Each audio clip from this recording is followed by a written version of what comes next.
I'm your host, Rick Terskill. Let's meet today's contestants, shall we? I'm Andreas Hall, and I'm a restaurant manager from Cantwell, Alaska. I'm Magnitude, and I'm a computer expert from Glen Rock, New Jersey.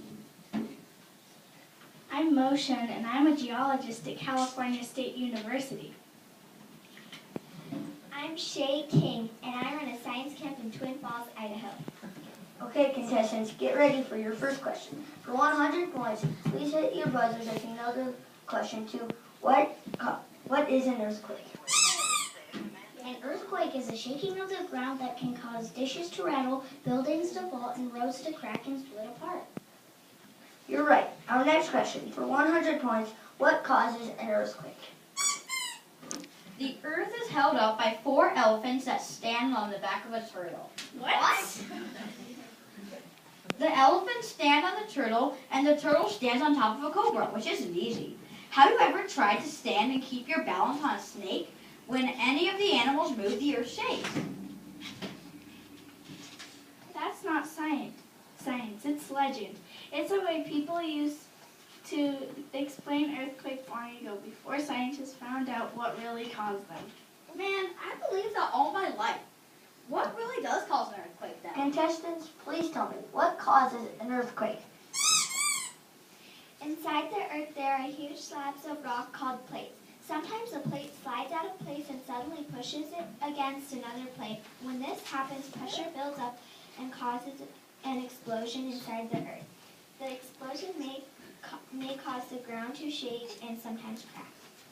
Correct. The next question. For 200 points, how long does an earthquake last? There is no set time. An earthquake might last only seconds. It might go on for 1 minute or more. Right. Next question. For 200 points again, how do scientists compare one earthquake to another? Scientists use tools to detect the Earth's motion. The more motion a quake causes, the worse the damage. What I mean is, earthquakes can cause the Earth to shake a lot, create more damage to the ground, buildings, and roads than earthquakes that can cause only gentle vibrations. That's right, Andreas. I'd like to add something, if I may, Rick. You can't speak out in a game show. Mo, you have to wait until Rick asks a question. I'm not looking for points, Mac. I just want to add something to what Andrea said. I just got 200 points for what I said. I think it was good enough. Well, you didn't say anything about the Richter scale. I wasn't asked about the Richter scale. Be calm, everyone, and we'll get to it. Now, on my next question. For 500 points, what is the Richter scale? Well, that's Not fair. Of course she's going to get the answer. She gave you the idea. For 500 points, the Richter scale is one of the measurements scientists use to tell how strong an earthquake was.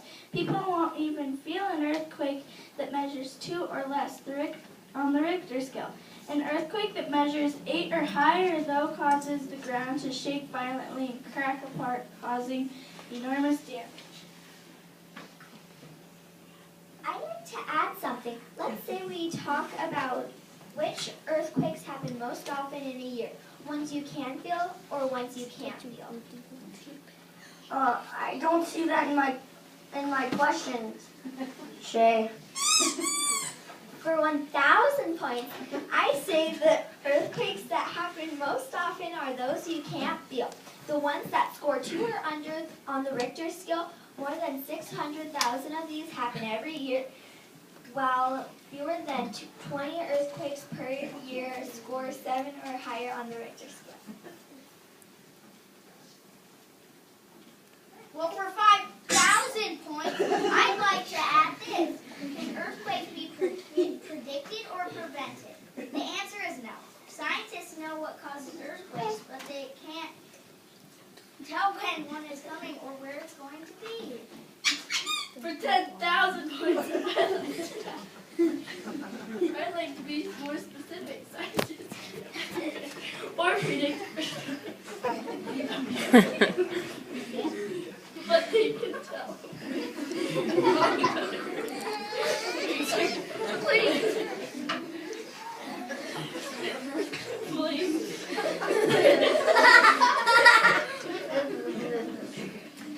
places where the Earth crust is already cracked, especially places where are the most likely places for quakes to occur.